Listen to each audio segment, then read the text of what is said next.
Bonjour et bienvenue dans le monde de notre vie intérieure. Nous parlons aujourd'hui de l'acceptation.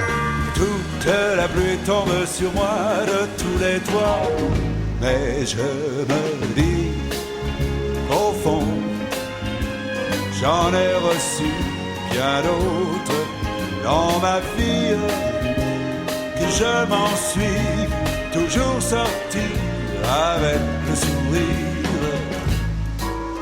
L'acceptation semble chose simple, c'est dire oui.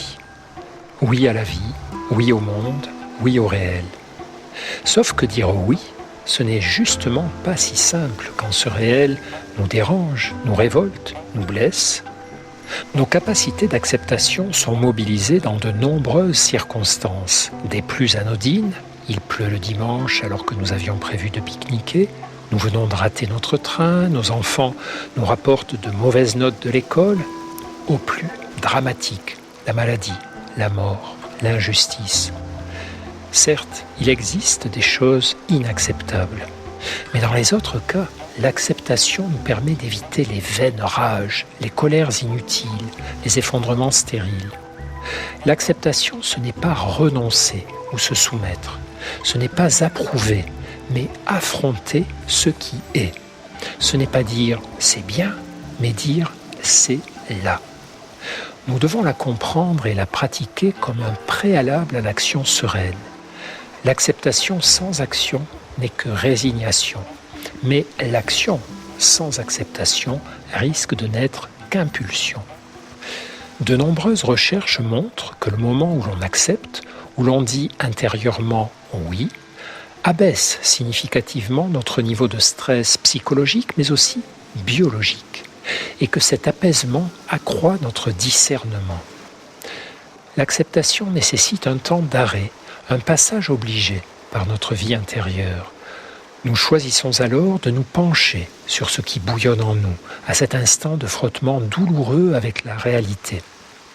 Nous examinons la levée des états d'âme négatifs, colère, découragement, angoisse, puis la présence, derrière la détresse aux mille visages, de nos idéaux frustrés, de nos attentes contrariées. Les gens devraient être honnêtes, je ne devrais jamais manquer un train, ce n'est pas normal de tomber malade, de mourir, le monde devrait être juste. Nous observons enfin ce vers quoi nous poussent nos impulsions, envie de hurler, de pleurer, de nous effondrer, de tout casser ou de tout abandonner. Enfin, nous nous interrogeons. Est-ce cela que nous souhaitons ? Après cet examen de notre théâtre intérieur, accepter, c'est nous dire alors « oui, c'est bon, c'est comme ça pour l'instant ».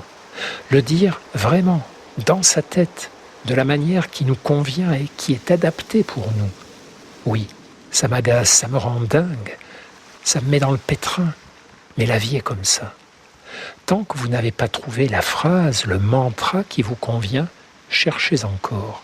C'est l'étape centrale et décisive. Tant que vous ne sentez pas que c'est votre voix intérieure qui parle, cherchez encore. Tous les « accepte, ce n'est pas si grave » que vous diront les autres n'auront jamais la même puissance que si cela vient de vous, vraiment.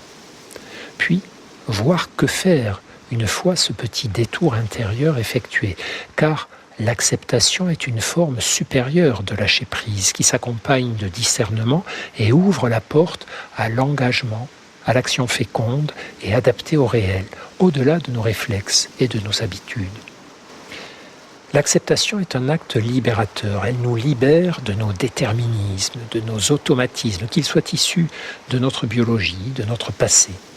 Elle nous allège de nos espérances irréalistes et de nos attentes enfantines. Elle nous libère de la prison de nos sempiternels et stériles agacements ou gémissements. Elle nous propose de choisir et de réfléchir, au lieu de foncer tête baissée comme d'habitude, de répondre au lieu de réagir. Car dans l'acceptation, après le oui, il y a toujours le « allons-y ». À demain. Et ne perdez jamais le lien avec vous-même.